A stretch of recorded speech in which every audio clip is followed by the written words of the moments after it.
Here are even a few more examples of u-substitution. So let's take a look at these. Notice, let's see, we have the integral here of the natural log of x raised to the 6th power divided by x, and we're integrating that with respect to x. Notice we have clear there's an inside function of natural log of x, and we have an x in the denominator. All right, so we have a composite function here, the inside being natural log of x. Remember, sometimes it's helpful to let the denominator be the inside function. However, I would say you'd never let u be equal to just x, because if you did that, then you just get the same. When you made the substitution, you get the same integral back, just with x replaced by u. All right, but let's take a look. If I look at the natural log of x, its derivative is 1 over x. So if I could think about this x in the denominator being the x part of the 1 over x, the derivative natural log also has x in the denominator.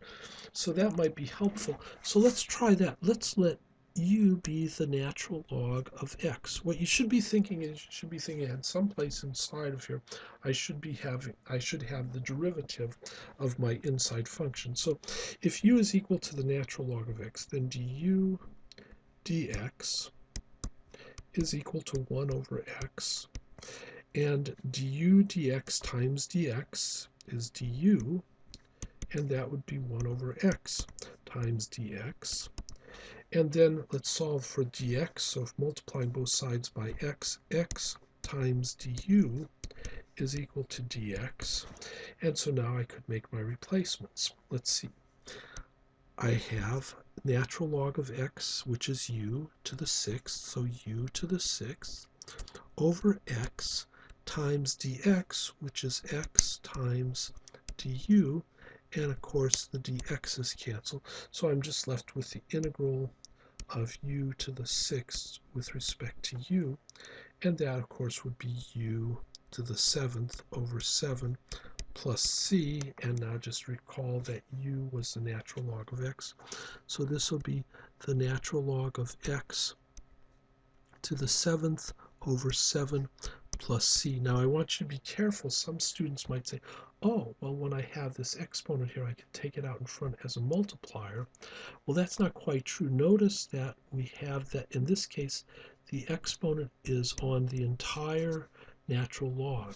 If we had the natural log and the exponent was just on the argument of the natural log, then this is the one that's equal to 7 times the natural log of x.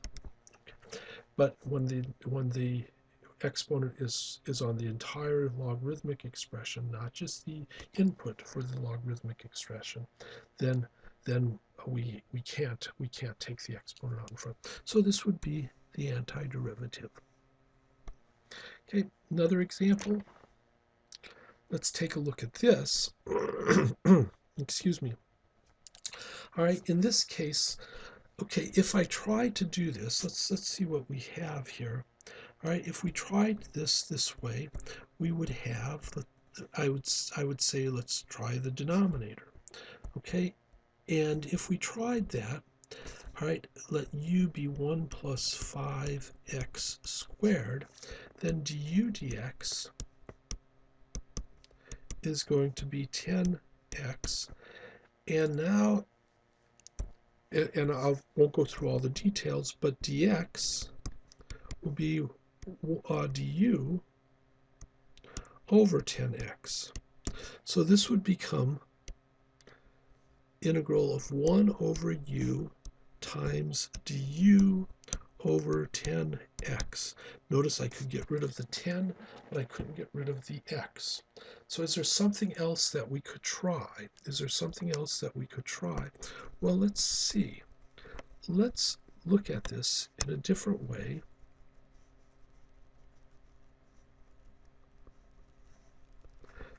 And let's think of this way.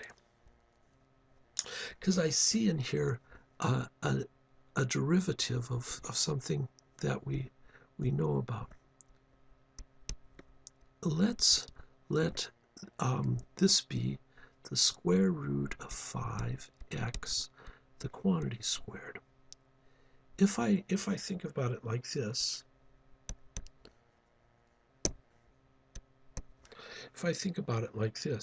let's think. Notice that these are the same thing. If I square this, so the square root of 5 times x, square root of 5 times x is 5 times x squared. But if I look at this, and now let's let this be u. Now, what am I doing? What's my method? You see, then this would be 1 over 1 plus u squared. And now here's where it's so important that you have memorized the derivative formulas. 1 over 1 plus u squared du is 1 over 1 plus u squared is a derivative of tan inverse of u, okay, with respect to u. So, but unless you are familiar with that, you're going to have trouble. So now let's try this. Let's let u be this expression, and then we'd have the derivative of u with respect to x is equal to the square root of 5. All right, and so then du is equal to square root of 5 dx, and dx is equal to du over square root of 5. Okay, so now let's go through and make the replacements. This is going to be integral of 1 over 1 plus square root of 5x is u squared, and dx is du over the square root of 5.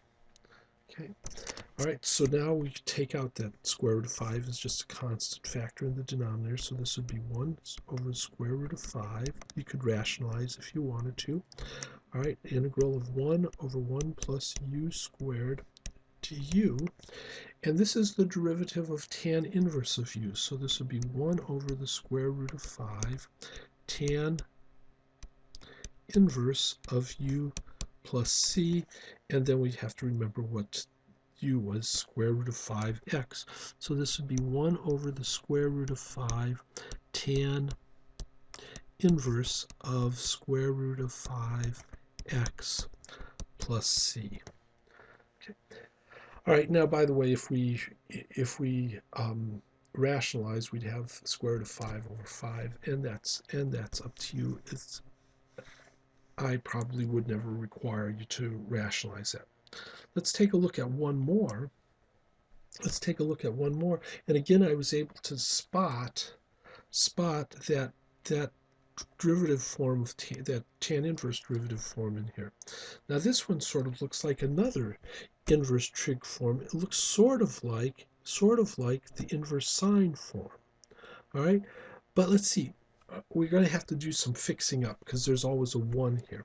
So let's see if we can do that. Let's rewrite this as the integral of 1 over the square root of 4 minus 4x squared over 4 dx.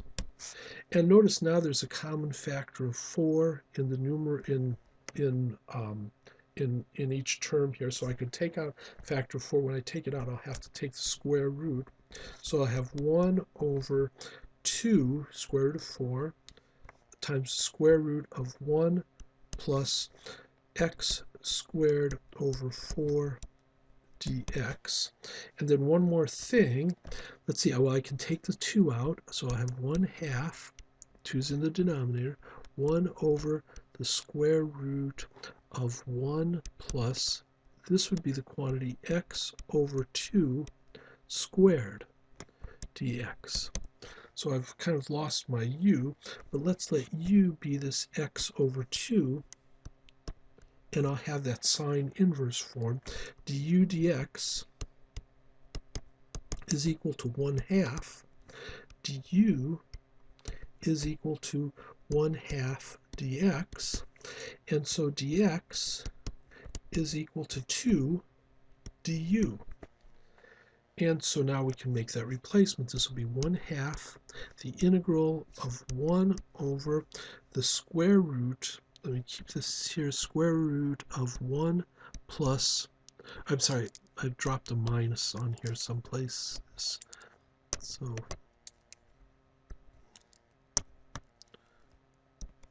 so that this x over 2 is u, so this would be u squared.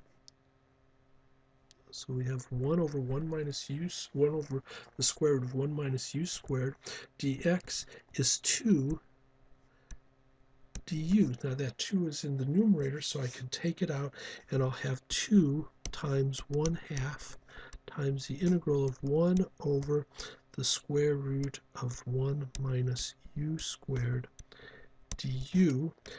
The 2 and the 1/2 multiply together to give 1. This is the sine inverse of u plus c. And remember that the u was the x over 2, so this would be the sine inverse of x over 2 plus a constant of integration.